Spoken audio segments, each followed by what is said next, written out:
নমস্কার, আমি বৈশাখী। শিল্প সাহিত্যবাহী বৈশাখী চ্যানেলে সকল শ্রোতা বন্ধুদের স্বাগত জানাই। আজ আপনাদের বলবো গল্প কুদৃষ্টি। গল্প পাঠ এবং গল্প লেখায় আমি বৈশাখী বিশ্বাস দেবনাথ। গল্পটি প্রাপ্তমনস্ক শ্রোতা বন্ধুদের জন্যে। প্রথম থেকে শেষ পর্যন্ত শুনবেন। ভালো লাগলে অবশ্যই লাইক করবেন, কমেন্ট করবেন, শেয়ার করবেন এবং আপনাদের প্রিয় চ্যানেল শিল্প সাহিত্যবাহী বৈশাখী সাবস্ক্রাইব করে বেল বাটন প্রেস করে পাশে থাকতে একদম ভুলবেন না। বন্ধুরা, শিল্প সাহিত্যবাহী বৈশাখী এখন চলে এসেছে ইউটিউব মিউজিক পডকাস্টে। ইচ্ছে করলে আপনারা সেখান থেকেও গল্প শুনতে পারেন এবং আপনাদের ব্যক্তিগত মতামত আমার সঙ্গে শেয়ার করতে পারেন। আজ আপনাদের বলবো গল্প কুদৃষ্টি। গল্প পাঠ এবং গল্প লেখায় আমি বৈশাখী বিশ্বাস দেবনাথ। গল্পটি প্রাপ্তবয়স্ক শ্রোতা বন্ধুদের জন্য। পাশের সিটে বসে থাকা ছেলেটা অনেকক্ষণ ধরে অঙ্কিতার বুকের দিকে তাকিয়ে রয়েছে। সালোয়ার কামিজটা বারবার ওড়না দিয়ে ঢাকার চেষ্টা করছে মেয়েটা। উঠতি বয়সের মেয়ে, উদ্ধত বক্ষ সৌন্দর্য বাসের ঝাঁকুনির চোটে বারবার কেঁপে উঠছে আর নড়ে যাচ্ছে ওড়নাটা। অদ্ভুত লাগছে অঙ্কিতার। চোখের চশমাটা ঠিক করে মাথার বিনুনিটা পিছন দিক থেকে সামনে এনে হাতের কাছের ব্যাগটা বুকের সঙ্গে শক্ত করে ঠেসে ধরে মেয়েটা বসতে চাইছে। বাসে প্রচন্ড ভিড়, দাঁড়িয়ে যাবার উপায় নেই। পাশে বসে থেকে না হয় একটা দৃষ্টি ওকে খাচ্ছে, আর নেমে গেলে যে অসংখ্য দৃষ্টি। বিরক্ত লাগে মেয়েটার। আজকে বছর 3 হতে চললেও বাসে করে সে যাতায়াত করছে। কলকাতায় পড়াশোনা করতে যায়, কলেজে পড়ে। আপনি মুখটা একটু ওই দিকে ঘোরান তো, না পেরে বলেই ফেললো অঙ্কিতা। পাশে বসে থাকা ছেলেটি, হ্যাঁ, চোখে একটা হালকা পাওয়ারের চশমা পরা, ঘাড়ে ব্যাগ, পরনে সাদা কালারের টি শার্ট, ব্ল্যাক কালারের প্যান্ট, রিস্ট ওয়াচ আছে, পায়ে শু পরা। দেখে অঙ্কিতার থেকে বেশ বয়স বেশি বলে মনে হচ্ছে। বোধহয় অফিস কাচারি করে। ছেলেটি বলল, এক্সকিউজ মি। হ্যাঁ, আপনাকেই বলছি। আমার পাশে তো আপনিই বসে রয়েছেন। হাঁ করে তখন থেকে আমার দিকে তাকিয়ে রয়েছেন। কি দেখছেন বলুন তো? বাড়িতে মা বোন নেই? আপনি কি বলছেন বলুন তো? কি বলছেন মানে? কানা নাকি? এত সহজে বুঝতে পেরে গেলেন? হ্যাঁ, কানা।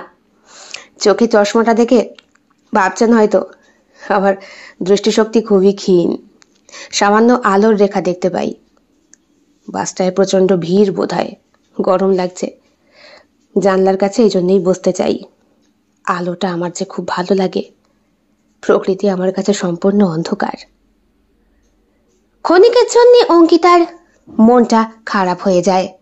ইস, না জেনে শুনে এমন মন্তব্য। লোকটাকে তো ভদ্রভাবেও বললে পারতো। ওড়নাটা বুকের কাছে ঠিক করে নিয়ে অঙ্কিতা বলে, আই এম সো সরি, আমি বুঝতে পারিনি।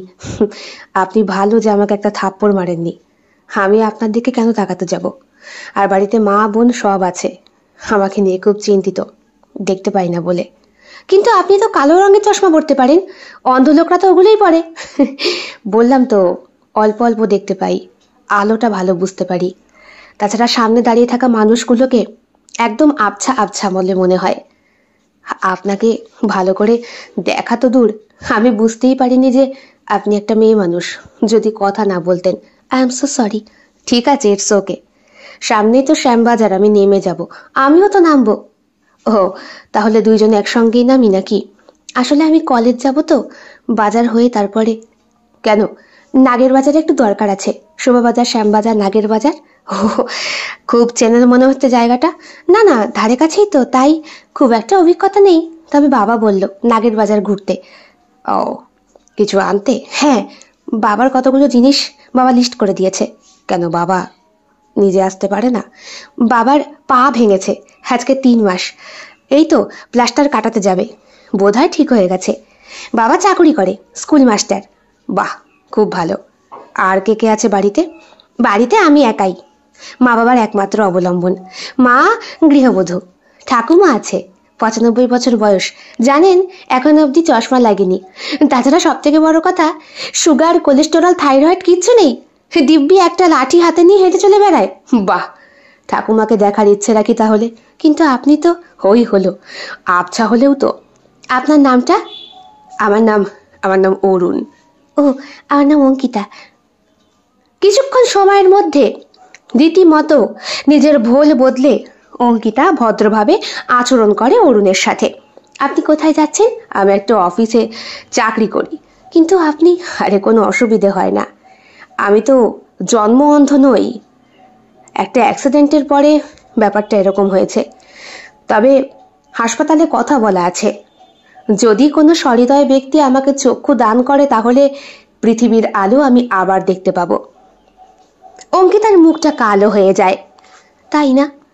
কত মানুষ রয়েছে বলুন তো এভাবে মারা যাচ্ছে। কত মানুষ বেঁচে থেকেও পৃথিবীটাকে ভালো করে দেখতে পারছে না। আর আপনি তো, যাকে চলে এসেছে শ্যামবাজার, নামেন নাকি? আমি সাহায্য করব? অরুণ একটু এদিক ওদিক করে। অঙ্কিতা বলে, কোনো ব্যাপার না, চলুন। অরুণ হাতটা আগিয়ে দেয়। অঙ্কিতা ওর হাতটাকে শক্ত করে ধরে নিজের পিঠের ব্যাগটাকে ঠিক করে নিয়ে ভিড় ঠেলে বাসে নেমে আসে। নামার সঙ্গে সঙ্গেই এক দল ইয়ং ছেলে পেলে, আরে হ্যাঁ অরুণ, দেরি করলি কেন? চল চল চল, তোর জন্য বসে রয়েছি। ট্যাক্সি ড্রাইভার 4 জন না নিলে ছাড়বে না, চল। হে কি, বাহ, আবার মাল জুটিয়ে নিয়েছিস। অরুণ ইশারা দিয়ে ওদেরকে চুপ করাতে চায়। অঙ্কিতা ভেবা চাকা খেয়ে তাকিয়ে রয়েছে। ওরা কে? আমার বন্ধুরা, আমার কলেজের। আরে বন্ধু বন্ধু কি? হ্যাঁ বল জিগরি দোস্ত, আপনি কি ও নতুন মাল? আমার বন্ধু এক এক দিন এক একটা মালকে জোটায়। ওর পদ্ধতি কি জানেন? মেয়েদের দিকে তাকিয়ে থাকবে, হা করে ওদেরকে গিলবে, তারপরে বলবে কি না আমি তো অন্ধ। ছি ছি অরুণ বাবু, আপনি এত অসভ্য একটা লোক। ছি।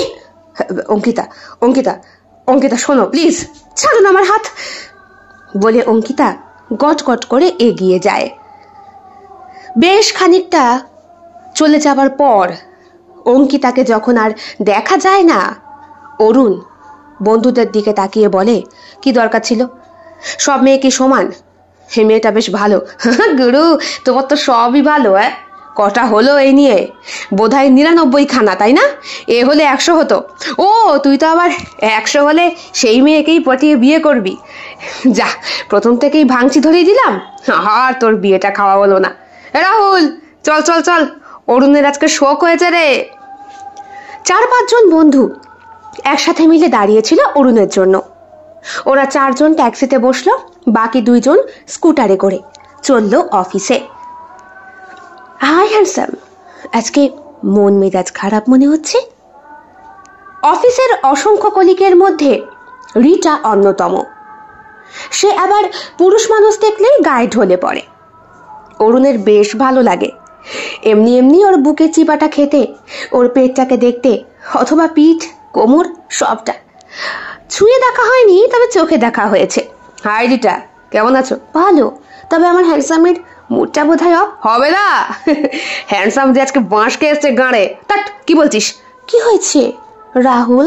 Any problem? প্রবলেম, বিরাট প্রবলেম রিটা সোনা, বিরাট প্রবলেম। সব একটা মালকে চিপে তুলছিল, এমন সময় রাঘব গিয়ে ঘাপ্পা মেরে দিয়েছে, বলে কিনা আমি অন্ধ। ভাবো, এই অন্ধ অন্ধ করে কত মেয়ের জীবন নষ্ট করলো। দ্যাট, আমার অরুণ ডার্লিং এমন নয়, তাই না সোনা? তুমি তো শুধু আমাকে ভালোবাসো, তো আমার সঙ্গে মিটিংটা কবে করছো? পার্সোনালি নাইটে? হবে হবে হবে হবে। তা আমাদের সঙ্গে রিটা ডার্লিং একটু মিটিং করতে ইচ্ছে করে না? দ্যাট, তোমরা এক একটা ভুড়িওয়ালা। আমার অরুণ ডার্লিংকে দেখো, কি সুন্দর সেক্সি স্মার্ট একটা ফিগার, দেখলি একেবারে বলে রিটা ঠোঁটটাকে কামড়ে একটা বাজে ইঙ্গিত করলো। সঙ্গে সঙ্গে রাহুল আর রাঘব বলল, আমরা তো কবে থেকে ডান্ডা নিয়ে ফান্ডা করার জন্য রেডি, তুমি যদি। আমার অরুণ ডার্লিং। রিটা মেয়েটির স্বভাব সম্পর্কে সবাই জানে, এমনকি অফিসের বস পর্যন্ত ওর থেকে পিঠ বাঁচিয়ে চলে। এই মেয়েটি টাকা পয়সা খাওয়ার ওস্তাদ। পুরুষের সাথে মিশতে ওর এতটুকু বাধে না, মেশার পরই শুরু হয় ওর টাকার চাহিদা। কথায় কথায় ফোন করবে, হটনট দেখা করতে চাইবে, আর তারপর টাকা চাইবে, তারপর 2টো ছবি তুলে নিয়ে ব্যাস হয়ে গেল। অরুণ বলে, প্রচন্ড গরম লাগছে রিটা, প্লিজ তুমি তোমার কেবিনে যাও, আমি একটু ক্যান্টিনে গিয়ে বসি, একটু কোল্ড ড্রিঙ্কস খেতে হবে। অরুণ ক্যান্টিনের দিকে এগিয়ে যায়। আজকে সকালে বাড়ি আসার সময় মা বলছিল ওর জন্য নাকি একটা মেয়ে দেখেছে, বিয়ের সম্বন্ধ ঠিক করছে। 28 বছর বয়স অরুণের, খুব অল্প বয়সে চাকরি পেয়ে গিয়ে যাকে বলে সাকসেসফুল পারসন। ব্যাংক ব্যালেন্সে এখন সে লাখপতি, কোটিপতি হতে বেশি দিন সময় লাগবে না। টেকনিক্যাল ইঞ্জিনিয়ার, বিভিন্ন জায়গায় ওর ডাক পড়ে। ওর দেওয়া ডিজাইন বিভিন্ন জায়গায় তৈরি হয়। বলতে গেলে অফিসের বস ওকে মাথায় করে নাচে। আর একটু কিছু করতে পারলেই অরুণের পোস্টিংটা কলকাতা থেকে সোজা হয়ে যাবে কানাডাতে। সেই ইচ্ছাতেই আছে।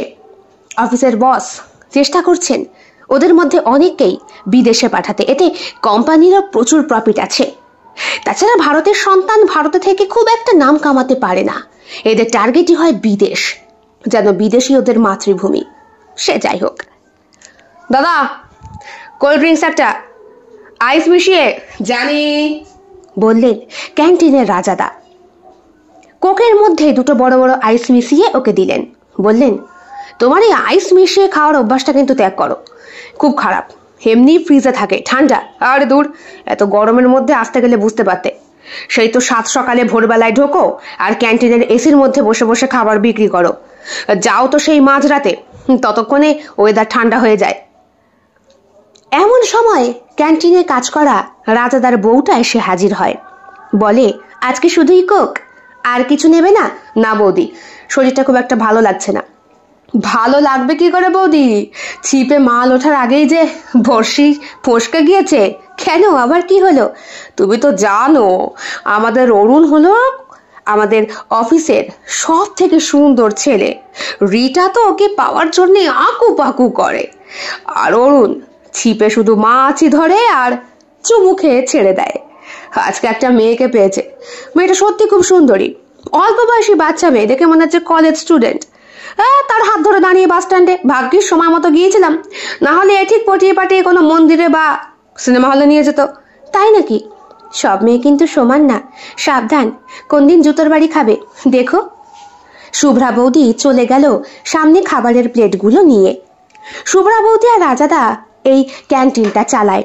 বৌদির হাতের রান্না খুব সুন্দর, কিন্তু বৌদির শরীরের দিকে তাকানোর ক্ষমতা কারো নেই। মেয়েটি এতটাই সম্ভ্রম বজায় রেখে কাজ করে, তার পায়ের নখের দিকে তাকাতে ইচ্ছে করে, কিন্তু চোখের দিকে নয়। আর অন্যদিকে রিটা, যার পায়ের নখ নয়, ওই বুক দুটো দেখেই জিভ দিয়ে নাল ঝরার জোগাড় হয়। এমনকি মেয়ে মানুষগুলোর পর্যন্ত। শক্ত পুরুষ্ট নিটুল বুকটা কি করে যে সামলায় মেয়েটা, মেয়েদের মধ্যেই কানা ঘুষো চলে। দেখেছিস, আজকে আবার লাল রঙের ব্রা পরে এসেছে, দেখ কিভাবে গেঞ্জির বাইরে বের করে রেখেছে। সে তো অন্তর্বাসটাকে দেখাতে হবে। কি হয়েছে রে তাতে? ছেলেরা বুঝি স্যান্ডো গেঞ্জি বের করে ঘোরে না? আরে বাবা, আমাদেরকে সেইভাবে সৃষ্টি করা হয়নি, এ দুটো আমাদের লজ্জা, বুঝিস না? লজ্জা কিনা বুঝি না, তবে এটা বুঝি গরমে এই দুটো মাংসের তালকে নিয়ে আর বাঁচা যায় না রে। ব্রা পরলে তলা দিয়ে ঘেমে লাল লাল ঘা হয়ে যায়, তার উপরে ঘামাচির চুলকানি, তা সত্ত্বেও ব্রা পরতেই হবে। ব্রা পরার কি আছে? ওই প্যাড পাওয়া যায় না, নিপিল প্যাড, ওগুলো ইউজ কর। হ্যাঁ, ঝোলাগুলোতে কি করব, এমনি এমনি হবে? সত্যি আমাদেরকে দিয়েছে ভগবান, একটু ঠাঁসা ভাবে দেবে ছেলেগুলোর মতো, তা না। কারোটা ঝোলা, কারোটা বল, কারোটা পিংপং বল, বিশ্রী জিনিস। মেয়েদের মধ্যে এই বিষয়টা নিয়ে বিরাট উদ্বিগ্ন এবং চর্চা, কিন্তু পুরুষের কাছে ওই জিনিসটাই সব থেকে বেশি আকাঙ্ক্ষার। কোল্ড ড্রিঙ্কসটা খেয়ে অরুণ যায় নিজের কেবিনে কাজ করতে। আজকে ঠিক বিকাল 5টার সময় একটা মিটিং আছে। মা বলে দিয়েছে পরশুদিন মেয়েকে দেখতে যেতে হবে। মেয়েকে নাকি মায়ের এক চান্সেই দেখে পছন্দ হয়ে গিয়েছে। মেয়েটি MA পাস, একটা বেসরকারি স্কুলে চাকরি করে। মেয়ের বাড়িতে মেয়ে একমাত্র। মেয়ের বাবা এবং মা দুইজনেই একই স্কুলে চাকরি করতেন। মোটামুটি বেশ ভালো অবস্থা। এখন অরুণ যদি সেই বাড়ির জামাই হতে পারে, হিসেবে তো অরুণও বাবা মায়ের একমাত্র সন্তান। মোটামুটি সম্পত্তির দিক থেকে বিচার করতে গেলে অরুণের ছেলে মেয়েকে আর ভবিষ্যতের কথা ভাবতে হবে না। নিশ্চিন্ত মনে রয়েছেন শ্যামলীদি, মানে অরুণের মা। কিরে, ছবি দেখেছিস? না মা, সময় হয়নি। কি এত কাজ করিস বলতো বাবু, একটু কি খাস না ক্যান্টিনে বসে? তখনও তো পকেট থেকে ছবিটা বার করে দেখতে পারিস। তোর পকেটেই রয়েছে, দেখ। বুক পকেটের ওপর হাত দিয়ে ছবিটা খোঁজার চেষ্টা করে অরুণ। আরে ছবিটা বার করে। চশমা পরা, মাথার চুলগুলো সামনে দেওয়া, মুখটা অনেকটা ভি আকৃতির মতো, উচ্চতায় অরুণের মতোই হবে, চেহারা ছিপছিপে, শাড়ি পরা, গায়ের রং হালকা তামাটে, মোটামুটি ভালোই দেখতে। ভালো না? চলনসই। এই তোদের ছেলেদের এক ঝামেলা, মেয়েদেরকে বিয়ের কথা বললে চোখ বুজে বলে দেয় বাবা মার পছন্দে বিয়ে করব, আর তোদেরকে জিজ্ঞেস করলে মুখে লজ্জা, এদিকে মনে বিরাট ইচ্ছে, এক চান্সে বলতে ইচ্ছেই করে না, শুধু বাঁকা উত্তর, ভালো দেখছি হ্যান ত্যান, আর বিয়ে করার পরে বউয়ের আঁচলের তলায় ঢুকতে তখন তো সময় লাগবে না। মা, তুমি কি বলছো? ঠিকই বলছি আমার বাবু সোনা, তুমি এখন বড় হয়েছো, আমার আঁচলে তোমাকে এখন আর ধরছে না। বউয়ের আঁচলটা ধরিয়ে আমি আর তোমার বাপ নিশ্চিন্তে মরতে চাই।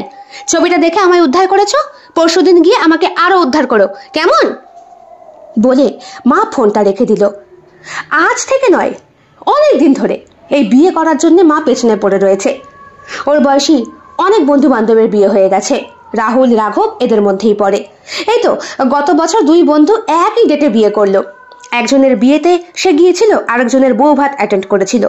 তাতেও 2 বন্ধুর রাগ, বলেছিল ইচ্ছে করলে সবই হয় ভাই, তুই আমার বিয়েতে থাকতে পারতি, তুই তো আমার বউ ভাতও থাকতে পারতি, কেন ছিলি না? জানিস আমার শালীরা কত সুন্দরী? তোমার শালী একা সুন্দরী, আমারটা বুঝি এমনি এমনি হয়েছে? তুই বাজে কথা বলিস না, তোর বউয়ের থেকে কিন্তু তোর বোনটা কম সুন্দর, মানে শালীটা কিন্তু কম সুন্দর। আরে শালী আবার বোন হয় নাকি? কি বলিস? সে হলো আদিগার বালি, তবে আমার বউয়ের থেকে আমার শালী কিন্তু বেশি গরম। চুপ করবি, বলেছিল অরুণ। তোদের এই শালী বউ নিয়ে আমার মাথার চুল ছিঁড়তে ইচ্ছা করছে, সেখান থেকে। তারপর থেকে 2 বন্ধু নিজেদের শালীর প্রশংসা আর করেনি। তবে অরুণ এখন ভালো করে বুঝতে পারছে, বিয়ে না করে ওর আর ছাড় নেই। দিল্লি কা লাড্ডু এবার ওকে খেতেই হবে। তবে আজকে যে বিষয়টা ঘটলো সেটা ভালো হলো না। অঙ্কিতা মেয়েটা সত্যি খুব ভদ্র, মিশুকেও ওর দিকে তাকিয়েছিল ঠিকই। ছেলেরা মৃত্যুর পরেও যদি কিছু মুহূর্তের জন্য জন্ম নিতে পারে, তাহলেও মেয়েদেরকেই দেখতে চাইবে। এটা আমার নয়, বিখ্যাত লেখকের বক্তব্য। নামটা উজ্জ্বই রাখলাম। রাত্রেবেলা অরুণ বাড়ি ফেরে। মনটা আজকে খুবই খারাপ। সকাল থেকে কাজে খুব একটা মন বসাতে পারেনি। বিকেলে অফিস মিটিংয়ের পর সন্ধ্যে 7টার সময় যখন ও বেরোয়, তখন ট্রামে বসেও বারবার মনে হচ্ছিল পাশের সিটে বোধহয় অঙ্কিতাকে দেখতে পাবে। নামটা খুব সুন্দর, মেয়েটাও ভারী মিষ্টি, কলেজে পড়াশোনা করে। দেখে তো মনে হচ্ছে বোধহয় গ্র্যাজুয়েশন কমপ্লিট হয়ে গেছে, তারপরে হয়তো MA MC বা MCom এরমই কিছু একটা করছে। অবশ্য এখনকার MCom পড়া মেয়ে বা ছেলে খুবই মনে হয় কম দেখা যায়। অরুণ নিজেও MCom পাশ করেছে, কমার্সের স্টুডেন্ট। তারপরে ইঞ্জিনিয়ারিং লাইনে আসা, আর আসার সাথে সাথেই চাকরি, ডিগ্রি সবই যেন ওর জন্য অপেক্ষা করছিল। যেই কলেজেও পড়াশোনা করেছে সেই কলেজে রীতিমতো কাউন্সেলিং চলতো, আর সেই সময় অরুণ চাকরিটা পায় নিজের মেধার জোরে। এছাড়া উচ্চ মাধ্যমিক পাশ করার পরে পলিটেকনিক পরীক্ষার পাশ করা একটা সার্টিফিকেট ওর কাছে ছিল। সব মিলিয়ে মোটামুটি শিক্ষিত সুসন্তান, তবে চরিত্রগতভাবে নয়। কি রে, খেয়ে নে। মনে আছে তো পরশুদিনের কথা? মনে আছে। ছবিটা কোথায়? বুক পকেটেই আছে। দেখেছো? পছন্দ হয়নি তোমার ছেলের? কখন বললাম? ও হয়েছে তাহলে? কেন বোঝো না বলো তো শ্যামলী, ছেলেরা একটু ঘুরিয়ে কথা বলে। এত বছর আমার সঙ্গে সংসার করছো, তুমি চিনলে না? আমারই তো বেটা। হ্যাঁ, সেটাই তো আমার কপালের মরণ। যে বউ হবে তার যে কি হবে। তোমার বেটার যে কত সুনাম আমি শুনতে পাই, রাহুল রাঘব এদের সবার কাছেই শুনেছি। অফিসে একটা গা ঢলানি মেয়ে রয়েছে, নাম তার রিটা, তার সঙ্গে তোমার ছেলে রীতিমতো ডেটিং করে। মা, আমি কিন্তু খাবো না। আমি বাজে কথা বলেছি? অবশ্যই বাজে কথা বলেছো। রিটা আমার নখের যোগ্য। যাক, এতদিনে বুঝলে তাহলে। তুমি কার নখের যোগ্য বাবা, সেটা একটু আমাকে বলো তো, তাহলে আমি শান্তি পাই। রাগের চোটে অরুণ উঠে পড়ে, বলে তোর বান, আমি খাবোই না। দেখেছো দেখেছো, আমাকে তুই শান্তি দিতে পারিস না বল? সারাদিন খেটে খেটে তোদের জন্য রান্না করি, বাপ বেটায় মিলে আমার হনা মাংস শেষ করে দিলি। আমি থাকবোই না এই সংসারে, বলে রাগের চোটে শ্যামলীদি চলে গেলেন। অরুণের বাবা তরুণ বাবু অরুণের হাতটা ধরে তাকে চেয়ার টেবিলে বসিয়ে বলল, খেয়ে নে, এখন আর কাকের কাকা শুনতে হবে না। নিশ্চিত মনে ভাত দুটো খা বাবা। হ্যাঁ, আমি তো কাক, আমার কানটা খারাপ, ভুলে যেও না। দেখেছিস, খরগোশের কান দিয়ে সংসার করছি এতগুলো বছর। অরুণ হেসে ফেলে। বাবা, তুমি সামলাও কি করে বলো তো? ঠিক যেভাবে তোমার মা আমাকে সামলেছে এতগুলো বছর ধরে, ঠিক তোমাকে জন্ম দেওয়ার পর যেভাবে সামলে চলেছে ওইভাবেই আমিও সামলাই। বন্ডিং বন্ডিং বুঝলে, ওইটা ঠিক রাখতে হয়। ঝগড়া তো অসংখ্য হবে, কিন্তু ভালোবাসা বজায় থাকলে কারো বাপের সালার ক্ষমতা নেই সেই সম্পর্কে চির ধরায়। অরুণ খেতে বসে বসেও অঙ্কিতার কথাটাই ভাবে। কিরে, কারো কথা ভাবছিস? না বাবা, এমনি। তোর মেয়েটাকে পছন্দ হয়নি? হয়েছে, তাহলে লজ্জা কিসের? দেখ বাবা, পরশুদিন গিয়ে তুই তোর বন্ধু বান্ধবকে সঙ্গে নিয়ে ওকে দেখে আসবি। আমি আর তোর মা আগেই দেখে এসেছি। তোর পছন্দ হয়ে গেলে এই বৈশাখেই। না বাবা, বৈশাখে প্রচন্ড গরমে নয়, ফাল্গুনে। ঠিক আছে, ফাল্গুনেই হবে। তবে আমার ইচ্ছে রেজিস্ট্রিটা সম্পন্ন করে রাখতে, অন্তত খাতায় কলমে তো। ঠিক আছে, তোমরা যা বলবে। এই তো, that's like a good boy, বললেন তরুণ বাবু। অরুণ কোনো রকম দুটো নাকে মুখে গুছে খাবার থালা নিয়ে মায়ের ঘরের সামনে এসে দাঁড়ায়। মা ছেলের অভিমান এইভাবেই ভাঙানো হয়, আজ থেকে নয়, সে অরুণ যখন ছোট্টটি ছিল তখন থেকে। ও মা, মা, কে আছে? দরজা খোলো। না, আমি খুলবো না। তোরা বাপ বেটাই মিলে। ঠিক আছে, বাপ বেটাই মিলেই তোমার মাথার চুলগুলো আবার সেট করে দেবো। খোলো। ভালো লাগে না। দরজাটা খুলে দিলেন শ্যামলীদি। আয়, ঘরে আয়। খাবার আনতে গেলি কেন? আমি তো টেবিলটা পরিষ্কার করব। কিচ্ছু করতে হবে না বাবা, আমি হাতাহাতি সবকিছু ধুয়ে মুছে রেখেছি। এখন তুমি খেয়ে নাও দেখি। হা করো তো। তুমি রাগ করলে আমার একদম ভাল লাগে না মা। আর তুই, তোর চরিত্র নষ্ট করলে আমার যে ভালো লাগে না বাবা। আমাদের বংশে কেউ তোর মতো ছিল না, ছিল না বলেই তো আমি অভিনব। আরে বাবা, এই বয়সে যদি একটু ফুর্তি ফুর্তি না করি। কিন্তু বাবা, এই বয়সটাই তো সঠিক মানুষকে খুঁজে নেওয়ার বয়স। তোর জন্য যেই মেয়েটিকে দেখেছি, সে শিক্ষিত, ভদ্র, চাকরি করে, খুব সভ্য। হ্যাঁ, টুকটুকে ফর্সা না হতে পারে, তবে মেয়েটির মধ্যে একটা অসম্ভব গুণ আছে। মেয়েটা খুব ভালো গান গাইতে পারে। গান, জানিস তো, আমাদের বিষণ্ণ সময়ের অবসন্ন মনে গান ভীষণভাবে দাগ দেয়। মা, তোমার একটা কথা বলবো। বল বাবা, কি হয়েছে? আজকে একটা মেয়ের সঙ্গে দেখা হয়েছে। তুমি তো জানো ছোটবেলা থেকে আমি একটু ফাজলামি মারতে বেশি পছন্দ করি। আমি অন্ধ সাজার, খোড়া সাজার অভিনয় করি। তো এমন করে করে অনেক মেয়েরই ফোন নাম্বার নিয়ে রাত জেগে তাদের সাথে কথা বলেছি। তুমি তো দেখেছো, আমাকে বকাবকিও করেছো। আমি ডেটিং করেছি তাদের সাথে, একটু সেরকম মেলামেশা। তুই এতটা খারাপ কি করে হলি? তোর বাবা তো আমাকে দেখে সেই থেকে যে। দেখো মা, ওই যে বললাম, আমি সবার থেকে হয়তো একটু আলাদা, আমায় তোমরা ক্ষমা করো। আজকে মেয়েটার সাথে বোধহয় আমি একটু অন্যায় করে ফেলেছি। মেয়েটা নিতান্তই ভদ্র, সভ্য। আমার হাত ধরে আমাকে বাস থেকে নামিয়ে দিল। অ্যাকচুয়ালি অন্ধ লোকেরা যেরকম বিপদে পড়লে যেমন হয়। দেখ বাবা, আজকে তোর মতো ছেলেদের জন্যে যারা সত্যিকারের অন্ধ, তারা কিন্তু সাহায্য পাবে না। মেয়েটার সঙ্গে দেখা হলে পরের বার হাতে পায়ে ধরে ক্ষমা চেয়ে নিবি। ক্ষমা চাইলে অবশ্যই সে ক্ষমা করবে, বললেন শ্যামলীদি। অরুণ নিশ্চিন্ত মনে ওর ঘরে যায়। একটা দীর্ঘশ্বাস ফেলে বুক থেকে, আর মনে মনে বলে, আজকেও ঠিক যেই টাইমে ওই বাসে উঠেছিলাম, আগামীকাল ঠিক সেই টাইমেই যাব। আশা করি এই মেয়ের সঙ্গে আমার ঠিক দেখা হবে। আমার মন বলছে মেয়ের সঙ্গে আমার ঠিক আবার দেখা হবে। সারা রাত সেরকম করে ঘুম হলো না অরুণের। কখন সকাল হবে সেই চিন্তায় ভোর 6টার সময় ঘুমটা ভাঙে। মা অনেক আগেই উঠে পড়েছে। উঠে ঠাকুর ঘরে ঘন্টা বাজিয়ে পুজো আচ্ছা করছে। এরপরে মা রান্নাঘরে যাবে, সবার জন্য খাবার তৈরি করবে। এই সংসারে মা, ছেলে আর অরুণ ছাড়া কেউ নেই। ঠাকুমা ঠাকুরদা দুইজনেই জীবিত ছিলেন, আর দুইজনেই একসাথে মারা গিয়েছেন। ওনাদের 50 বছর বিবাহবার্ষিকী উপলক্ষে ধুমধাম করে একটা অনুষ্ঠান করেছিল অরুণের বাবা তরুণ বাবু। শ্যামলীদিও বিরাট খুশি ছিল তখন। সেই দিন ওই অনুষ্ঠানের পর রাত্রেবেলায় যখন ওরা ঘুমোলেন, অনুষ্ঠানটা হয়েছিল ফাল্গুনে।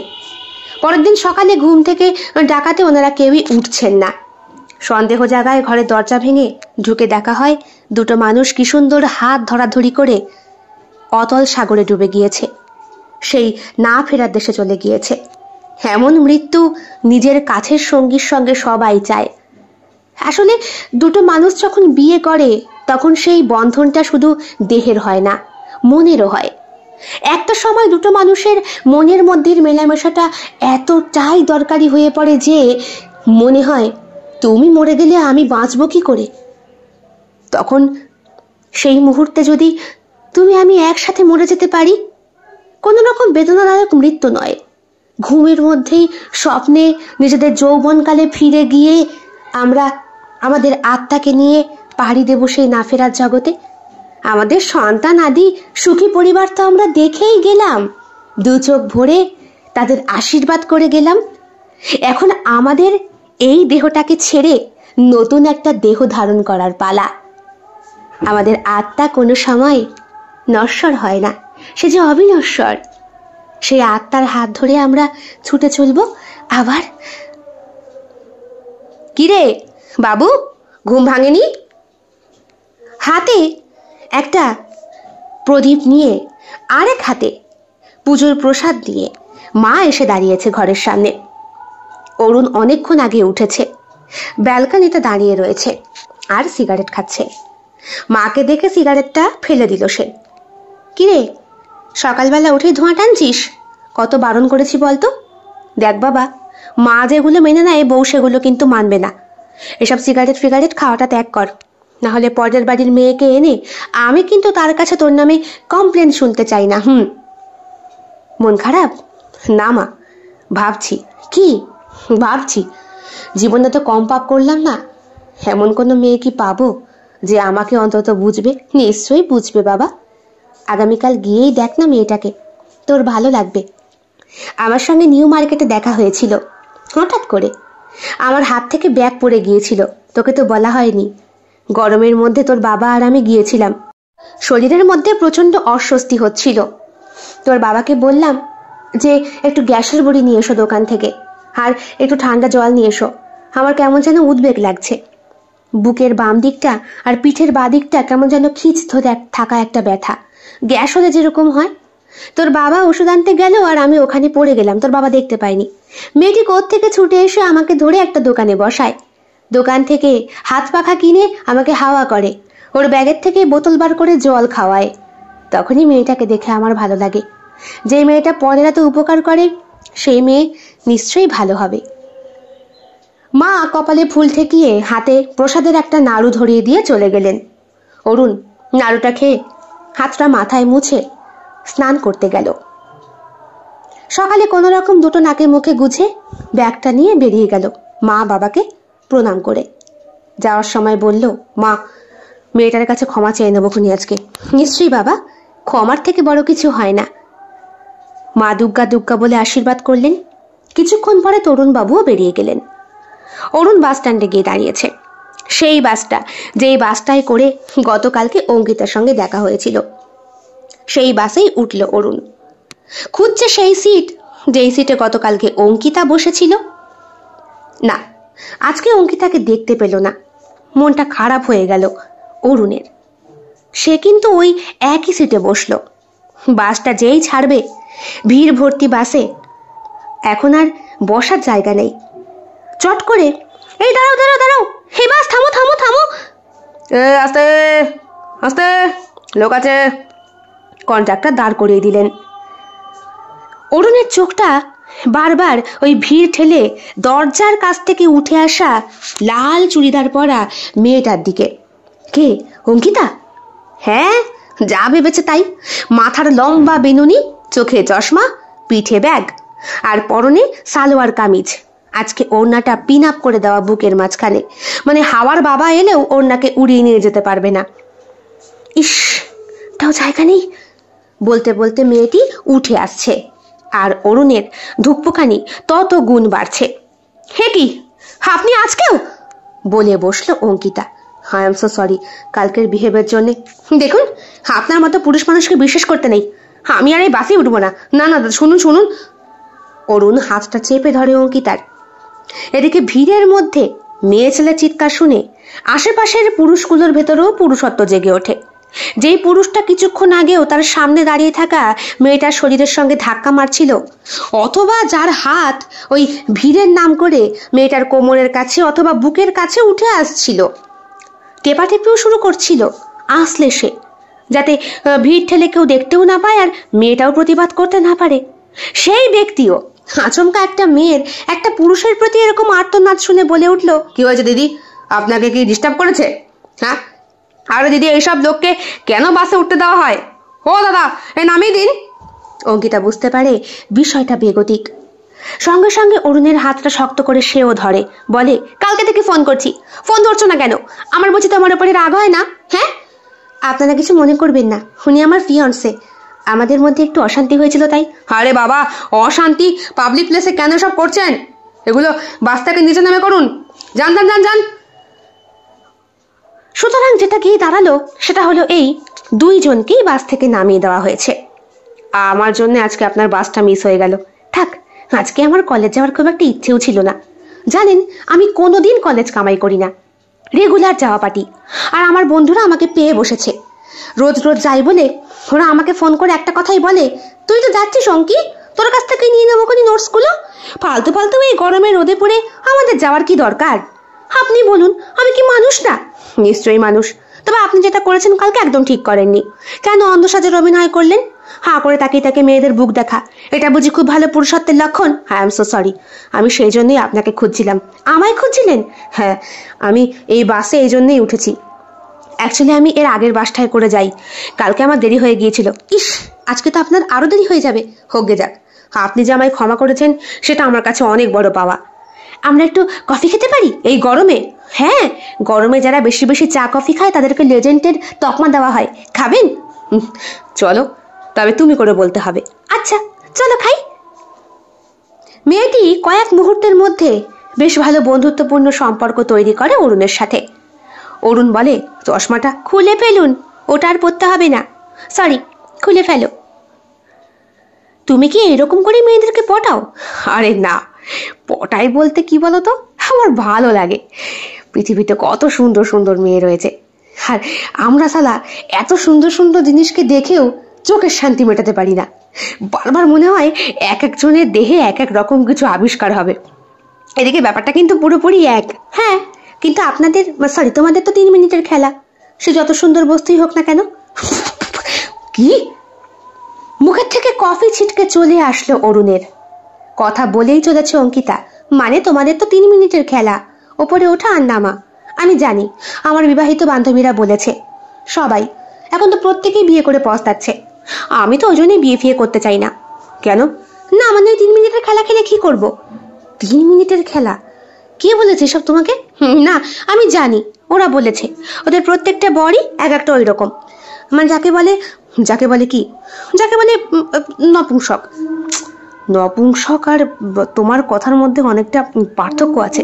আমি এসব অ্যাডাল্ট কথা নিয়ে এখন কথা বলতে চাই না। মোটামুটি পুরুষ মানুষকে হ্যাঁ দেখতে ভালো লাগে, ছুতেও ইচ্ছে করে, কিন্তু কাছাকাছি যাওয়ার পরে যদি 3 মিনিটের খেলা হয় তাহলে কার ভাল লাগে বলো তো? অরুণ বেশ অবাক। তাই তো, সেও তো বিয়ে করবে, তারও কি 3 মিনিটের খেলাই হবে? আজকালকার সিনেমাতে তো অনেক কিছু এরকম দেখানো হয়। হ্যাঁ, অনেক ভালো ভালো নায়ক নায়িকা এসব বিষয়ে অভিনয় করছে। ব্যাপারটা তো ভেবে দেখা হয়নি। কি ব্যাপার, চিন্তায় ফেললাম নাকি? না না, তোমার কলেজের দেরি হচ্ছে না? হ্যাঁ হচ্ছে, হোক। আজকে ওই সেকেন্ড হাফে যাব, ফার্স্টে যাব না। আজকে ওরা নিজেদের নোটগুলো নিজেরা বুঝে নিক। রেগুলার কামাই করে করে আমার উপরে বোঝা চাপিয়ে দেয়। তাহলে একটু ঘুরতে যাওয়া যাক এই গরমের মধ্যে। হ্যাঁ, আর অফিস না হয় আজকে নাই গেলাম, কিন্তু তোমার এই বন্ধু বান্ধবরা যারা আমাকে বললো তুমি নাকি এভাবে মেয়েদেরকে পটাও, ছি, ওরম করে পটাতে নেই। পালে যেদিন সত্যিকারেরই বাক পড়বে সেই দিন তোমায় কিন্তু কেউ সাহায্য করতে আসবে না। কথাটা বলল অঙ্কিতা। অরুণ তাকিয়ে রয়েছে অঙ্কিতার দিকে। ক্ষণে ক্ষণে অরুণের ধাপে ধাপে অরুণের মুড বদলাচ্ছে, আর ধাপে ধাপে নতুন করে সৃষ্টি করছে মেয়েটাকে অরুণ নিজের মধ্যে। বিয়ে করনি? করব। বাবা মা সম্বন্ধ দেখেছে। পছন্দ? এই পছন্দ। তাই কি করে সে? চাকরি করে একটা স্কুলে। বাহ, খুব ভালো। দুইজনে মিলে আর্ন করবে। জানো, এখন দুইজন মিলে আর্ন করাটা খুব জরুরি। জিনিসপত্রের যা দাম বাড়ছে। তোমার টার্গেট কি? আমার টার্গেট এই তো এমকমটা করব, তারপর চাকরি করব। চাকরি? কি চাকরি করবে? যা পাবো তাই। সরকারি করতে হবে এমন কোনো আশা নেই, বেসরকারিতেও ইচ্ছে আছে। আর না হলে আঁকা নিয়ে চলবো। আঁকতে পারো? হ্যাঁ, খুব ভালো। কোর্স কমপ্লিট করেছি। আমার মায়ের খুব শখ ছিল, সেটা পূরণ করেছি। আর তোমার শখ ছিল? আমিও আঁকতে ভালোবাসি। আমার আঁকা দেখবে? একটা সুন্দর পোর্ট্রেট বার করে দেয় অঙ্কিতা ওর ব্যাগ থেকে। দেখে অবাক হয়ে যায় অরুণ। তুমি এঁকেছো? বিশ্বাস হচ্ছে না? কেউ বিশ্বাস করতে চায় না। আচ্ছা তুমি বসো, আমি তোমায় এঁকে দিচ্ছি। একটা মন্দির চত্বরে এসে ওরা বসেছে। আজ অনেক দিন পরে অরুণ এইভাবে একটা মেয়ের সাথে মিশছে। না হলে ও যেই টাইপের ছেলে, ততক্ষণে কোনো হোটেল, বার অথবা সিনেমা হলে নিয়ে গিয়ে মেয়েটাকে ধরে একটা চুমু খাওয়া হয়ে যেত। তারপর ফোন নাম্বার আদান প্রদান করতো। আর যেই ফোন নাম্বার আদান প্রদান হতো, সঙ্গে সঙ্গে নিজের সিম কার্ডটাকে খুলে ফেলে দিয়ে আর একটা সিম করে নিত। এইভাবে অফিসে কতবার সে নিজের ফোন নাম্বার বদলে দরখাস্ত জমা দিয়েছে তার কোনো ইয়ত্তা নেই। ব্যাংকের ক্ষেত্রেও খুব কষ্ট হয়। সেই কারণে পরবর্তীতে নিজের অ্যাকাউন্টটা বাবা মার অ্যাকাউন্টের সঙ্গে জয়েন করে নিয়েছে, যাতে ফোন নাম্বারের কোনো ব্যাগরা না থাকে। কিছুক্ষণের মধ্যেই অরুণের একটা সুন্দর পোর্ট্রেট এঁকে হাতে ধরিয়ে দেয় মেয়েটা। বাহ, দারুণ হয়েছে। ভালো না? হলো বিশ্বাস? সত্যি বিশ্বাস হলো। তুমি এমকম না করে তো আর্ট নিয়ে পড়তে পারতে, অনেক কাজ হতো। কি করব, মানুষ যেটা চায় সেটা কি হয়? আমার বাড়ি থেকে চাপ, আর্ট নিয়ে পড়ে কি হবে? ওতে কি আর ইনকাম আছে? এর থেকে চাকরি কর, তাহলে প্রচুর টাকা পাবি। ঠিক, এই চিন্তাধারা প্রত্যেক পরিবারেই আছে। সেটা তোমার কেন, আমারও। আচ্ছা তোমার তোমার বউয়ের কথা বলো। বউ? বিয়ে হলো না বউ হয়ে গেল? বারে, তুমি দেখতে যাবে না? কালকে যাব। তুমি যাবে আমার সঙ্গে? না, কালকে আমার একটা খুব আর্জেন্ট দরকার আছে। কিরকম? কালকে মা বাবার সঙ্গে এক জায়গায় যাব। ও আচ্ছা আচ্ছা, ঘুরতে? হ্যাঁ, বিশেষ জরুরি দরকারে, বলল অঙ্কিতা। তবে ওর বিশেষ জরুরি দরকারটা কি, এইটা জানার জন্য খুব ইচ্ছে করছিল অরুণের। তবুও অনধিকার চর্চা হয়ে যাবে বলে অরুণ আর বেশি কিছু বলল না। সন্ধেবেলায় খুব তাড়াতাড়ি অরুণ বাড়ি ফিরে আসে। মাকে বলে, মা আজকে ক্ষমা চেয়েছি। বাহ, দেখবি বাবা, এই ক্ষমার ফল তুই পাবি। এতদিন মেয়েগুলোর সঙ্গে যেরকম অভিনয় তুই করেছিস, ওপরে বসে থাকা ভগবান তোকে ঠিক ক্ষমা করে দেবে। হ্যাঁ, মেয়েগুলো ক্ষমা করেছে কি বলতে পারবো না, তবে অঙ্কিতা ক্ষমা করেছে। আর অঙ্কিতার মধ্যে দিয়ে তোমার ভগবান ক্ষমা করতে পারবে কিনা কি জানি। একটু বিশ্বাস হয় না না গোপালের ওপরে? মা তুমি তোমার গোপাল নিয়ে থাকো, বলে মায়ের গালে আলতো করে একটা চিমটি কেটে ঘরের দিকে এগিয়ে যায় অরুণ। বেশ ভালো লাগছে, ফ্রেশ লাগছে নিজেকে। আগামীকাল মা বলেছে মেয়ে দেখতে যেতে হবে। অফিসে একটা ফোন করতে হবে বসের কাছে, আর ফোন করে বলতে হবে আজকে ওর শরীরটা খুব খারাপ ছিল। কিন্তু ও ফোন করার আগে রাহুল ফোন করে। কিরে, আজকে এলি না? না রে ভাই, শরীরটা খুব একটা ভালো ছিল না তাই। এদিকে মন্দির চত্বরে বসে গতকালকে দেখা হওয়া মেয়েটার সাথে গ্যাজানের বেলায় শরীর ভালো ছিল, তুই দেখে বলেছিস? দেখবো না? ভাগ্যিস আজকে লুজ মোশন হয়েছে বলে আমিও সালা অফিসে যাইনি। তাহলে তুই কিন্তু বলিস না। বলবো না, তবে একটা শর্ত আছে। কদ্দূর কি এগোলো বলতে হবে। আরে কিচ্ছু এগোয়নি, কালকে ওর সাথে খারাপ বিহেভ করেছিলাম তাই ক্ষমা চেয়েছি। তুই আবার ক্ষমা? হ্যাঁ ভাই, মা বাবা সম্বন্ধ দেখছে, এবার আমাকে পুরোপুরি সংসারী হতে হবে। আর সংসার ধর্মে প্রবেশ করার আগে নিজের আগের কৃতকর্মের পাপগুলোকে নিজের জীবন থেকে ডিলিট করতে হবে, না হলে যে বিয়ের পরেও অশান্তির বোঝা বই নিয়ে চলতে হবে রে। বাহ, তুই ভালো বেশ ক্যালকুলেশন নিয়ে কাজ করিস। ঠিক আছে, আগামীকাল দেখা হচ্ছে। এত শরীর কেমন আছে? এই আছে। কবার গেলি? 12-13 বার। শেষ পর্যন্ত না পেরে হাতুড়ে ডাক্তারের কাছে গিয়েছি। ORS খেয়ে আর অ্যান্টিবায়োটিক খেয়ে এখন কিছুটা সুস্থ আছি। দেখি যদি পারি কালকে যাব, না হলে তো মাইনে থেকে আবার অনেকটা মোটা অঙ্ক কেটে নেবে। হ্যাঁ হ্যাঁ, আগামীকাল তাহলে দেখা হচ্ছে। এই শোন রাহুল, বল একটু বসকে বলবি তো কালকে বিকাল 4টের মধ্যে বেরোবো। কেন, আবার মেয়েটার সঙ্গে? আরে না না, মেয়ে দেখতে যাব আমার সাথে। অরুণ বলল না রাহুলকে যে বন্ধু বান্ধবকে নিয়ে বাবা দেখতে যেতে বলেছে। অরুণের ইচ্ছে সে একাই যাবে, আর খুব যদি নিতান্তই বন্ধু বান্ধবকে নিয়ে যেতে হয় তাহলে সঞ্জয়কে সঙ্গে নেবে। এই ছেলেটা অরুণের সঙ্গে একই ডিপার্টমেন্টে চাকরি করে না। সঞ্জয় আর্ট গ্যালারিতে চাকরি করে, বিভিন্ন এক্সিবিশনে আঁকা সে পোস্ট করে এবং সেখানে প্রচুর লোক এসে ওর আঁকা অনেক টাকা দিয়ে কিনে নিয়ে যায়। সঞ্জয়ের সঙ্গে একটু কথাও বলতে হবে এই অঙ্কিতার ব্যাপারে। এই দুদিনের মধ্যে মেয়েটার প্রতি কেমন একটা কর্তব্যবোধ জেগে উঠেছে অরুণের মধ্যে। পরের দিন সময় মতো সে বাড়ি ফিরে আসে। আজকে অঙ্কিতার সঙ্গে দেখা হয়নি, ফোনে কথাও হয়নি। সারাদিন অফিসের কাজে এতটাই ব্যস্ত ছিল, তার উপরে অঙ্কিতা বলেছে সে আজকে বাবা মার সাথে বিশেষ দরকারি কাজে যাবে, তাকে ফোন করে ডিস্টার্ব করার কি দরকার। বাড়িতে 3টের মধ্যে ঢুকে পড়ে অরুণ। বাবা মাকে জানায় সে সঞ্জয়কে সঙ্গে নিয়ে যাচ্ছে। সঞ্জয়কে ফোনে আগেই জানিয়ে দিয়েছে। ঠিক 5টা নাগাদ বাইকটা নিয়ে বেরিয়ে যায়। মা বললেন, দেখিস পছন্দ হলে আমাকে সিগন্যাল দিবি, 2বার মিসড কল দিবি পছন্দ হলে, আর না হলে কি একবার দেবো? থাট, হবে হবে, সব ভালো হবে, যা তো। চলে যায় অরুণ। চৌরাস্তার মোড়ে দাঁড়িয়ে দেখে সঞ্জয় পিঠে ঝোলা নিয়ে দাঁড়িয়ে, পাঞ্জাবি পরা, চোখে মোটা পাওয়ারের চশমা, মাথার চুলগুলো একেবারে ঘাড় পর্যন্ত। আর্টিস্ট মানুষকে দেখেই চেনা যায়। এর পাশে মনে মনে অঙ্কিতাকে কল্পনা করে অরুণ, ভালোই মানাবে। পরে আবার নিজেকেই নিজে প্রশ্ন করে, ভালো মানাবে নাকি ওর রাগ হচ্ছে। দেরি করলি কেন? আরে ভাই, একটা পোর্ট্রেট আঁকছিলাম, একটা মেয়েকে দেখলাম সেই দিন, তাই। হ্যাঁ, তুই মেয়ে দেখে ছবি এঁকে যা, আর কিছু করার সিদ্ধান্ত তোকে নিতে হবে না। দেখ, আমি আর্টিস্ট মানুষ, আমি প্রত্যেকটা নারীর মধ্যেই কলা খুঁজি। ওই কলা খোঁজ, কামকলা মারাতে হবে না তোমার। ওর চুপ করে বলে উঠিয়ে দেয় সঞ্জয়কে। সঞ্জয় বলে, যাচ্ছিটা কোথায়? নে বাল, তোকে যে বললাম মেয়ে দেখতে যাব। কার জন্যে? তোর জন্য নিশ্চয়ই নয়, কাকু কাকিমা দুইজনই আমাকে বলে দিয়েছে তুই নাকি সন্ন্যাস নিবি, তোর আর বিয়ে থাওয়া হবে না, আর আমাদের বাচ্চারা তোর বাচ্চাকে জেঠু বলে ডাকবে, এই টার্গেটেই আছি। রাহুল রাঘব এই জন্য আগেই কাজ সেরে ফেলেছে। কদিন পর শুনতেই চলেছি হয়তো কাকু হব আর তুই জেঠু হবি। বাজির কথা না বলে চল তো। সঞ্জয়কে যতই রাগানোর চেষ্টা করুক না কেন, ছেলেটা সব সময় ঠান্ডা, বেশি কথা বলা পছন্দ করে না। চুপচাপ প্রকৃতির মধ্যে যা কিছু দেখে তাতেই ওর আঁকতে ইচ্ছে করে। ঠিক সময় মতো অরুণ আর সঞ্জয় পৌঁছে যায়। ঠিকানা মাফিক মেয়েটার বাড়ির সামনে গিয়ে দাঁড়ায়। বাড়ি না, ফ্ল্যাট, 7 তলায় তারা থাকে। কলিং বেল চেপার সঙ্গে সঙ্গেই বয়স্ক এক ভদ্র মহিলা বাইরে বেরিয়ে আসেন। ইনি বোধহয় মেয়েটার মা। আরে বাবা, এসো এসো, তোমার ছবি দেখেই চিনতে পেরেছি, একদম হুবহু। কি গো, এই শোনো। কে? আরে ওরা এসেছে, রনিতাকে ডাকো। রনিতা আসে, ঠিক যেরকম ছবিতে দেখা হয়েছে তার ঠিক উল্টোটা।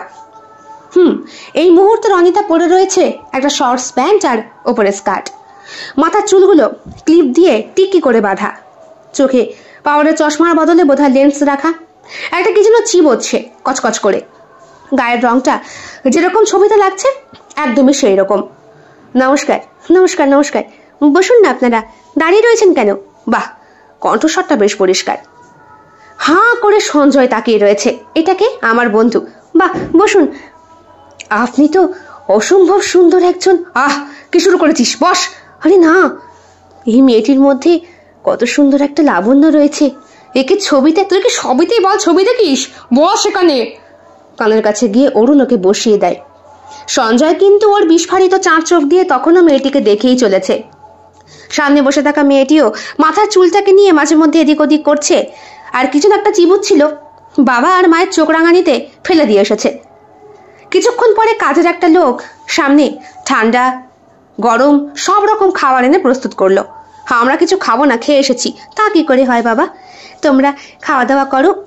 আর রনিতার সাথে কিছু কথা বলার থাকলে। না না না না, মানে বুঝবো তোমার ওকে পছন্দ হয়েছে।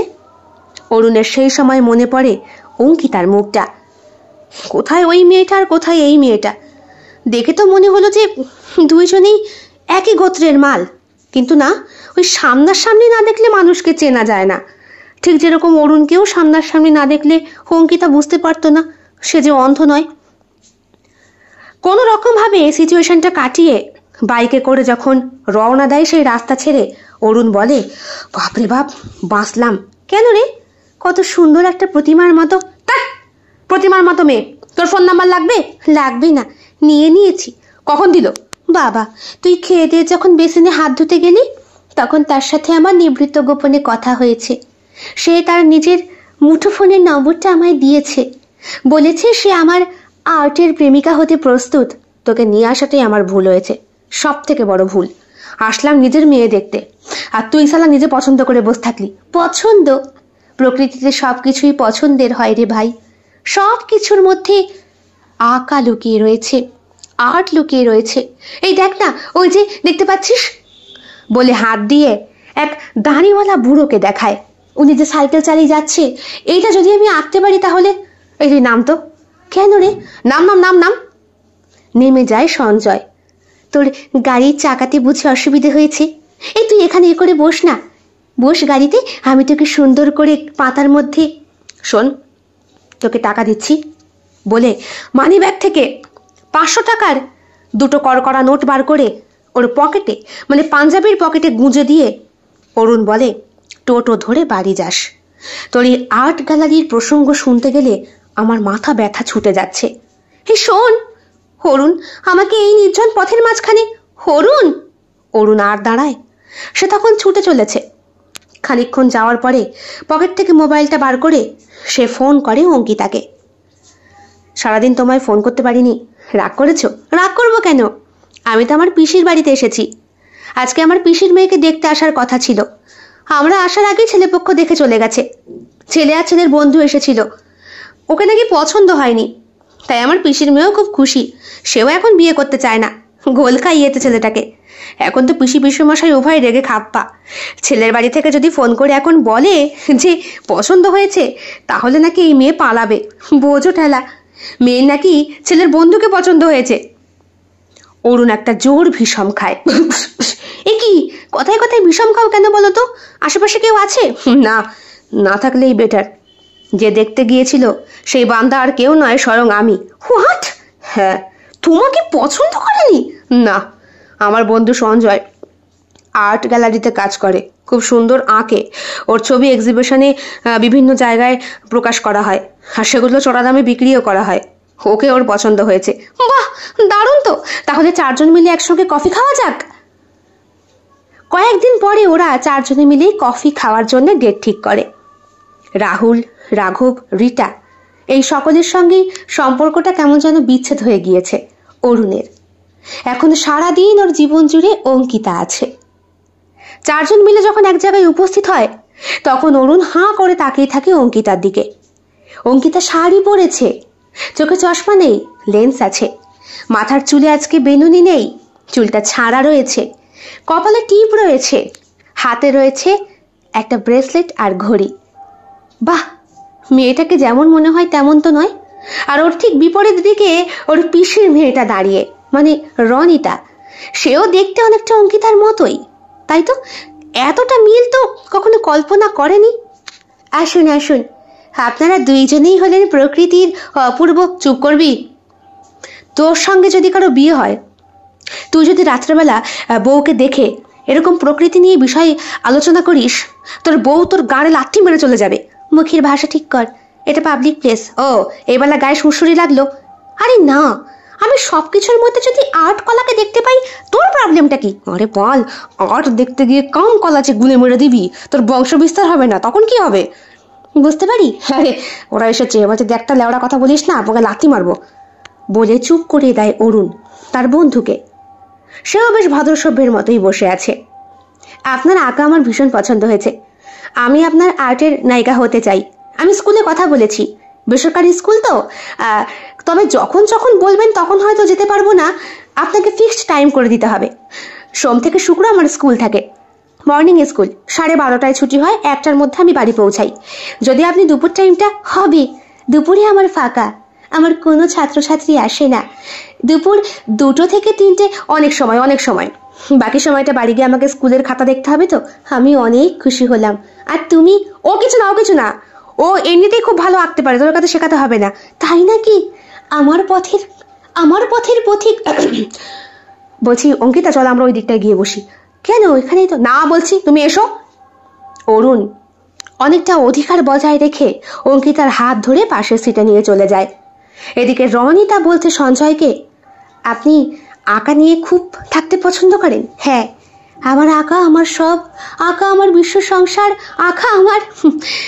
আপনার মতো একটা লোককেই আমি খুঁজছিলাম। কিরকম? না, যে নিজের কাজকে বেশি পছন্দ করবে। যাক, থ্যাঙ্কস টু অঙ্কিতা। কেন? ওর জন্যই তো সবটা হলো। কবে যেতে হবে বলুন? আর হ্যাঁ, এরকম ন্যাকা ন্যাকা প্রত্যেক কথায় আমাকে আপনি বললে কিন্তু আমি আর আর্টের নায়িকা হব না। আই এম সো সরি, বলল সঞ্জয়। দেখেছো কিরম করে, দেখো লাইন মারছে। ওর এই ভালো মানসিকতার পেছনে যে কত বড় একটা কি, মানে কত বড় একটা পশু লুকিয়ে রয়েছে, সেটা না হয় রনিতা দিয়ে বুঝবে। আর তোমার ভালো মানুষের মধ্যে যে কত বড় একটা জোচ্চর লুকিয়ে রেখেছে। আমি জোচ্চর? জোচ্চর নয়তো কি? প্রথম আলাপটা করলেই আমি অন্ধ বলে। ভাগ্যিস তোমার বন্ধুরা তোমার মুখোশটা আমার সামনে টেনে ছিঁড়ে ফেলে দিয়েছিল। মুখোশ ছিঁড়ে দিয়েছে? নিশ্চয়ই ছিঁড়ে দিয়েছে। তাহলে তুমি আমার সঙ্গে বসে বসে এখন গ্যাজাতে এসছো কেন? আমি গ্যাজাতে এসছি? তুমি আমায় ডাকলে বলে কি না? যাও, আমার কথাই বলবো না, বলে উঠে পড়ে চেয়ার ছেড়ে অঙ্কিতা, এবং রাগে রাগে হাঁটতেও শুরু করে। ঠিক সেই সময় অরুণ হ্যাঁচকা টান মেরে ওর হাতটা ধরে বুকের কাছে নিয়ে আসে। হ্যাঁ, এখানে ভর্তি লোকজন, অথচ ওদের চারদিকটায় সবকিছুই যেন নিস্তব্ধ। দুটো মানুষ যেন একা প্রান্তরের মাঝখানে এসে দাঁড়িয়ে। খুব কাছে রয়েছে অঙ্কিতা অরুণের, ঠোঁট দুটো ভীষণ কাছে, নাকের নিঃশ্বাস একে অপরে টের পাচ্ছে। অরুণের উচ্চতার কাছে অঙ্কিতা বেশ খানিকটা খাটো। অরুণের হাত ওর কোমরে, যেখানে শাড়ির আঁচলটা সরে গিয়েছে। আরেক হাত রয়েছে ওর কাঁধের কাছে। আরেকটু হলেই ওর চুলের মুঠিটা শক্ত করে ধরে অরুণ। আর এইভাবে ধরেই যদি ওর ঠোঁটের মধ্যে ঠিক সিনেমার মতো, কল্পনা করতে পারে না অঙ্কিতা। ধাক্কা মেরে সরিয়ে দেয় অরুণকে। কি হলো? হ্যাঁ, আমি বাড়ি যাব। কেন, কি হলো? কিছু না। তুমি একটা ছক, তুমি একটা জোচ্চোর। তোমার সাথে কেন আমি সম্পর্ক করব? হ্যাঁ, কেন করব? কিন্তু আমি তো কোনো সম্পর্কের কথাই বলিনি, বলে অরুণ। তাহলে তাহলে আমাদের মধ্যে এটা কি হচ্ছে? কি হচ্ছে সেটাই তো আমি জানতে চাইছি অঙ্কিতা। যেই ছেলেটা অসংখ্য মেয়েদের সঙ্গে বাজে রিলেশন করত, তাদেরকে ঠকাতো, তাদেরকে নিয়ে ঘোরাফেরা করত, সেই ছেলেটাকে তুমি এক লহমায় কি করে বদলে দিলে? আমি কাউকে বদলাইনি অরুণ, তুমি নিজেই নিজেকে বদলেছ। তাছাড়া আমি কাউকে বদলাতে পারি না, আমি কারো প্রেয়সী হতে পারি না। কেন? কারণ আমি যেখানেই যাই সেখানে সবকিছু নষ্ট হয়ে যায়। আমি তাই নিজেকে সবকিছুর থেকে সরিয়ে রাখি। আমার খুব কাছের বন্ধু ছিল আকাশ, ছোটবেলা থেকে ওকে আমার খুব পছন্দ হতো।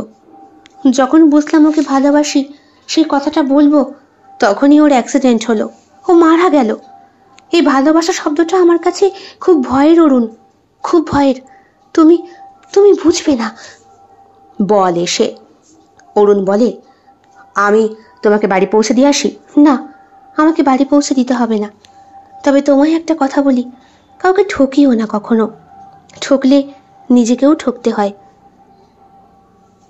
2 দিন পরে অরুণ জানতে পারে সঞ্জয় আর রনিতার নাকি বিয়ে ঠিক হয়েছে। সঞ্জয়ের বাড়িতে ওর বাবা মা দুইজনই রয়েছেন। রনিতাকে দেখে ওনাদের ভীষণ পছন্দ হয়েছে। রনিতা সঞ্জয়ের কথা মাফিকই দুপুর 1টার সময় ওর গ্যালারিতে গিয়ে হাজির হয়েছিল। কপালবশত ওই দিন কাকু কাকিমা দুইজন মিলে গ্যালারি পরিষ্কার করছিলেন।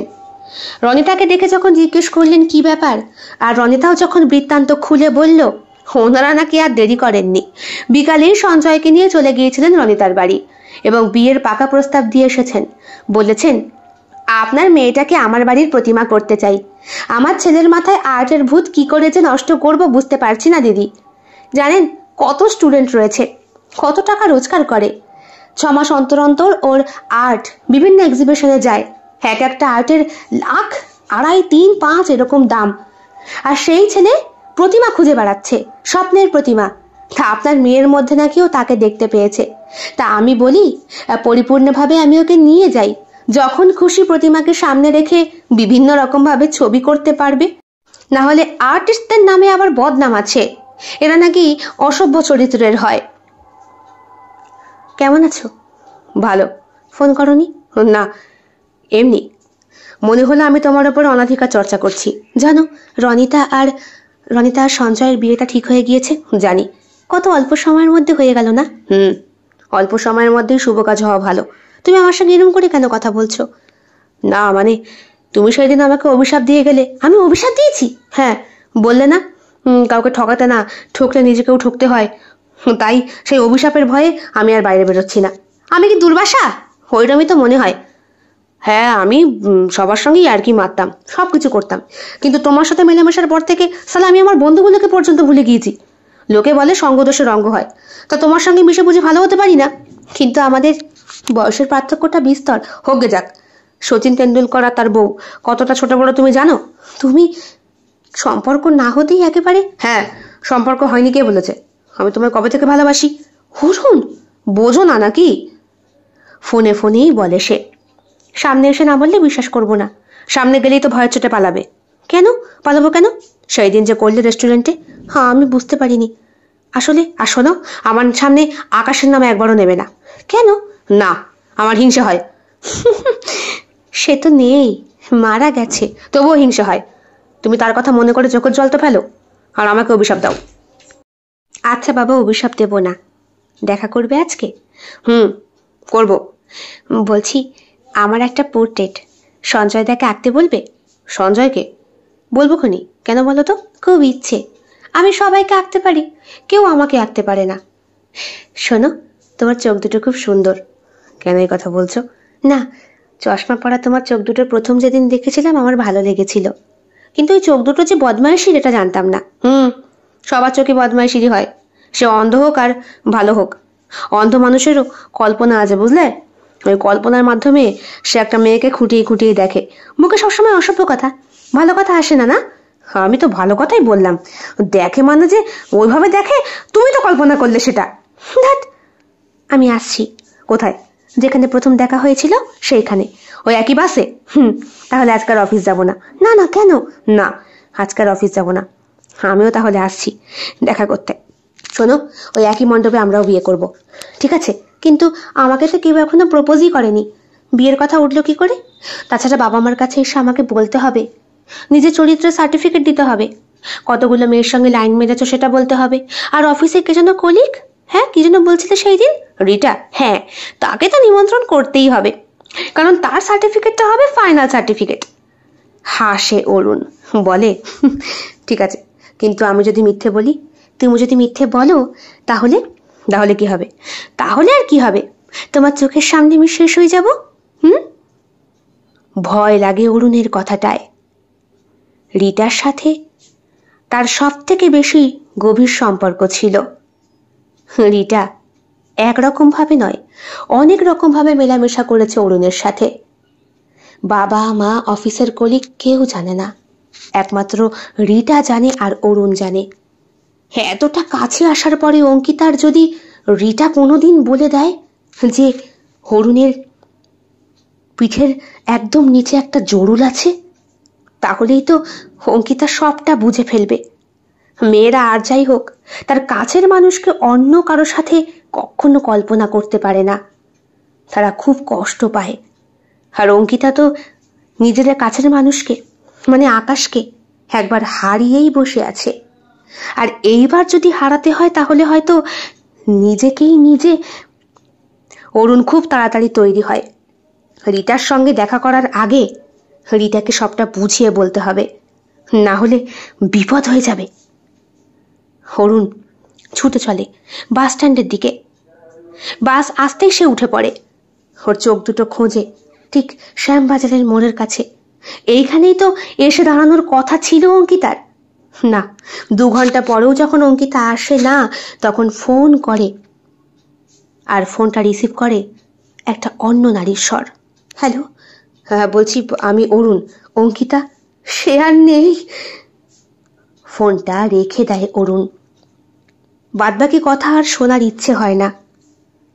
একটা মিথ্যের জন্যে সত্যিই কি গোপাল আছে যে ওপরে বসে হাসছে এখন অরুণের অবস্থা দেখে? অরুণ, অরুণ সরে যা, অরুণ! পেছন থেকে আসা একটা লরি ধাক্কা মারে অরুণকে। সামনেই ছিল সঞ্জয় আর রনিতা, ওরাও নাকি একটা গ্যালারিতেই যাচ্ছিল।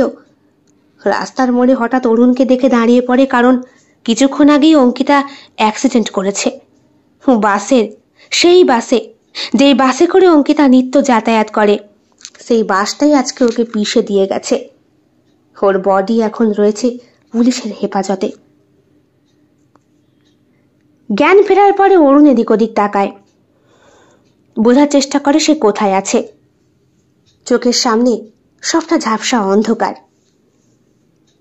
আপনি কিছু দেখতে পাচ্ছেন? কে? আমি ডক্টর সান্যাল। আপনার একটা অ্যাক্সিডেন্ট হয়েছে। আপনি আজকে 5 দিন হলো হাসপাতালে ভর্তি। আপনার সেন্স ছিল না। দেখতে পাচ্ছেন কিছু? অরুণ বাবু, অরুণ বাবা, দেখতে পাচ্ছিস কিছু? হ্যাঁ, দেখতে পাচ্ছিস? অরুণ কোনো কথা বলে না। ওর চোখের সামনে গুটগুটে অন্ধকার, আর আলোর সামান্য একটা রশ্মি নিয়ে দাঁড়িয়ে রয়েছে যেই নারী, সেই নারীকেই জীবনে ওর শেষ দেখা, অঙ্কিতা। দেখতে পাচ্ছ আমাকে? তুমি কোথায়? কোথায় বলো তো? তুমি আমাকে ছেড়ে কেন গেলে? আমি তো যাইনি। আমি তো তোমার ওই দৃষ্টির মাঝখানেই আটকে রয়েছি। বলেছিলাম না আমাকে মিথ্যে বলবে না, মিথ্যে বললে আমি হারিয়ে যাব। ফোনে সত্যিটা বলতে কি হয়েছিল? পালে বাঘ পড়লো তো, আর কেউ মানতে চাইলো না। কিন্তু কিন্তু শোনো, আমি তোমায় পথ দেখাবো। সঠিক পথে যাবে তুমি, ভুল পথে আর নয়। এসো এসো, আমি তোমায় নিয়ে যাচ্ছি। এসো। অঙ্কিতা, অঙ্কিতা, অঙ্কিতা! হাঁ করে তাকিয়ে রয়েছেন কেন? আচ্ছা মানুষ তো আপনি। পাশে মেয়ে ছেলে বসে থাকছে, বুঝতে পারলেই বুঝি এরম করে তাকিয়ে থাকতে হয়? মাফ করবেন, আমি চোখে দেখতে পাই না। বাজে কথা বলবেন না। আপনারা খুব ঠক দোচ্চর হন। যেই ধরা পড়ে যাবেন তার ভয় ছুটিয়ে বলে দেবেন আমি তো অন্ধ। আপনাদের মতো পুরুষ মানুষকে খুব ভালো করেই চিনি। আমি সত্যিই অন্ধ। আমি যাচ্ছি আমার বাবা মার সঙ্গে দেখা করতে। আসলে এখানে প্রতিবন্ধী সিটে আমার বসার কথা, কিন্তু মনে হলো বয়স্ক এক ব্যক্তি উঠেছেন তাই। চুপ করুন, বাজে কথা বলবেন না। কন্ডাক্টর, গাড়ি থামাও, আমি নামবো, আমি নামবো। নেমে যায় মেয়েটি। অরুণ তখনও বসে রয়েছে, চোখে চশমা, দৃষ্টি বাইরের দিকে। না, ও দৃষ্টির সামনে ভেসে উঠেছে অঙ্কিতার মুখটা আবার। ওই একটি মেয়েকে ছাড়া যে আর কিছু ও দেখতে পায় না। বন্ধু বান্ধব কেউই এখন আর নেই, সকলেই ছেড়ে চলে গেছে। হ্যাঁ, সঞ্জয় আর রনিতা রয়ে গেছে। ভালো আছে ওরা, একটা মেয়ে হয়েছে ওদের। আর অরুণ এখনো পর্যন্ত খুঁজেই চলেছে পথের মাঝখানে তার হারিয়ে যাওয়া প্রেয়সীকে, হারিয়ে যাওয়া দৃষ্টির মাঝখানে তার অঙ্কিতাকে। কেমন লেগেছে আজকের নিবেদন? কমেন্ট বক্সে কমেন্ট করতে কেউ ভুলবেন না। আর ভালো লেগে থাকলে অবশ্যই লাইক করবেন, শেয়ার করবেন এবং আপনাদের প্রিয় চ্যানেল শিল্প সাহিত্য বাই বৈশাখী সাবস্ক্রাইব করে অবশ্যই পাশে থাকবেন। দেখা হবে অন্য আরও একটি ভিন্ন স্বাদের গল্পের সঙ্গে খুব শিগগিরই। বন্ধুরা, বেল বাটন প্রেস করতে কিন্তু একদম ভুলবেন না, নতুন গল্পের নোটিফিকেশন চট জলদি পেয়ে যাবার জন্যে। দেখা হবে খুব শিগগিরই আরও নতুন একটি ভিন্ন স্বাদের গল্পের সঙ্গে। সবাই খুব ভালো থাকবেন, সুস্থ থাকবেন এবং শরীরের যত্ন নেবেন। বিদায়।